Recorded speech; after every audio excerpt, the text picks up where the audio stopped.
This week we're going to take a look at the history of price volatility associated with the release of the March supply-demand report from the USDA. Then we're going to turn our attention to the history of November soybean futures.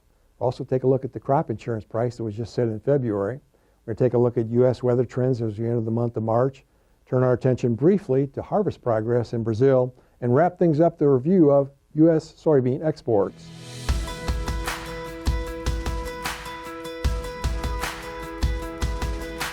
Hi, this is Brian Basting with Advanced Trading. Let's talk about the soybean market. We've moved into the month of March here, and there's a lot going on. At the top of the list will be the USDA monthly supply-demand report that will be released at 11 o'clock Central Time on Tuesday, March 10th. Let's take a look at the history of price volatility associated with the March report.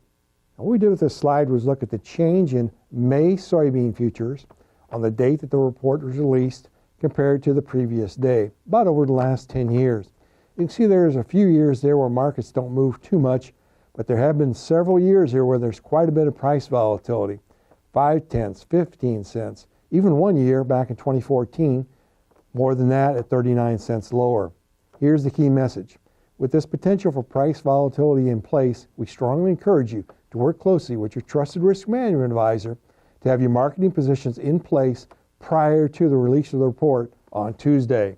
Let's shift gears now and focus on trends in November soybean futures. Now, November beans, as we tape here on Tuesday, are trading about $11.30 a bushel. Now, the projected crop insurance base price for 2026 was established there in February at $11.09. But here's the key message. Look at between those yellow bars. There certainly is the potential for quite a bit of price volatility over the next several months. That's why it's critical that you manage price movement and avoid price prediction. Let's shift gears now and focus on trends here in the U.S. in terms of the weather. This week we're going to take a little bit of a longer-term view. Let's take a look at the latest slide updates from National Weather Service. Starting out here looking at the drought monitor. The drought monitor is released once a week on Thursday. Here's our latest drought monitor. You can see there that as of late February, quite a bit of drought across parts of Illinois, also parts of central Indiana, parts of Missouri, also eastern Iowa. But the critical message is there is some concern here as we enter the early part of spring season. Now, we're looking at the month of March here. We're looking at quite a bit of rainfall, above to much above normal rainfall all across those areas here. Now, quite a bit of that rain is forecast to arrive this week across the heart of the Corn Belt. What about temperatures? Temperatures are forecast to be much above normal here during the month of March, so we'll see how that plays out over the next few weeks. Let's take a look at the potential for drought improvement now in the month of March. Now, what the National Weather Service does with their monthly drought outlook, they characterize the changes there.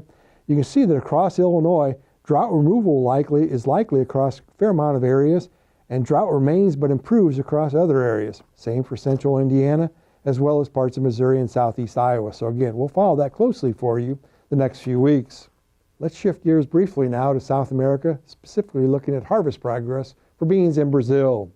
The harvest is starting to into the last half here across Brazil, about 42% done. And we'll see how that shakes out here over the next few weeks, but it certainly looks like there's still a record crop on the horizon.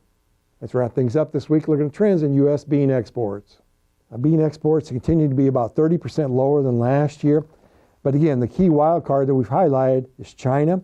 Notice that China has started to lift some of those purchases they made earlier this year. And again, the president still is in line to talk with the president of China here over the next several weeks to see if an additional purchases are possible. That's why it's critical to maintain flexibility in your marketing. Now, if you'd like more information, please feel free to contact us at 309-664-2300.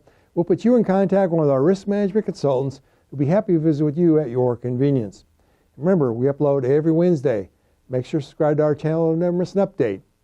And make sure to join us at 1:30 p.m. on Tuesday, March 10th, for a detailed market analysis of the report. Thanks a lot. Have a good week.